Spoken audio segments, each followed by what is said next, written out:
इनका गुस्सा मैं थोड़ा ठंडा करता हूँ। बदी टेक्निकली तो पाकिस्तान अभी आउट नहीं हुआ है ना, हो गया भाई। ये खुदा का वास्ता अच्छा आप मुझे टेक्निकल मुझे बताएं, टेक्निकल सुने मेरी भी सुने, टेक्निकल में नीदरलैंड बाहर हुआ है नहीं, टेक्निकल तौर पर श्रीलंका बाहर हुआ है। पाकिस्तान की बात करो। क्यों पाकिस्तान की भाई, और टीमें भी आई हैं, एक पाकिस्तान नहीं गया, एक जका अशरफ को पूरी दुनिया जान रही है, ऑस्ट्रेलिया के चेयरमैन को कोई नहीं जानता। सुनो, न्यूजीलैंड की टीम 3 मैच हार जाती है और पाकिस्तान की टीम 3 मैच जीत लेती है। न्यूजीलैंड के 8 पॉइंट, पाकिस्तान के 10 पॉइंट। सिंपल बात नहीं करो। श्रीलंका ने 5 मैच खेले, मैं श्रीलंका की बात नहीं कर रहा हूँ, तो श्रीलंका ऊपर नहीं आ सकती। नहीं, श्रीलंका की टीम के लिए मसाइल ज्यादा हैं। क्यों मसाइल? आप मुझे बात, आपकी टीम मेरे ख्याल में पूरों के हाल लेके खेल रही है। पाकिस्तान को ये बात देखो, ये आप जगतरफा बात कर रहे हैं। आप क्रिकेट पे बात कर रहे हैं, क्रिकेट पे बात करें, क्रिकेट पे बात कर रहा हूँ। पाकिस्तान ने 6 मैच खेले, 6 मैच खेले, 2 जीते, ठीक है। श्रीलंका ने 5 मैच खेले, मैं समझ 2 जीते,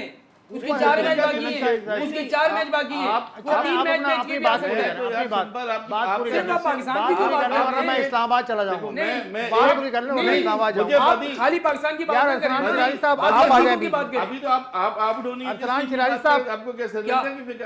आप क्या समझते हैं पाकिस्तान पहुंच सकता है फाइनल में? सेमीफाइनल में अभी ये टीम भी आ सकती है। अच्छा, होल्ड ऑन, भी है और हमारा दिल भी है कि पाकिस्तान अगले तीनों मैच जीते और पाकिस्तान आगे क्वालिफाई करे। हमारा दिल भी है और दुआ भी है, और इसके लिए टीम को टीम बन के वहां पे खेलना होगा। बदी भाई हमारे बड़े भाई हैं, लेकिन हल्का सा देखें, हम हैं तो पाकिस्तानी ना, चाहे कोई भी टेक्निकली आउट नहीं हुआ, हमने पाकिस्तान को देखना है, हमने किसी और को नहीं देखना।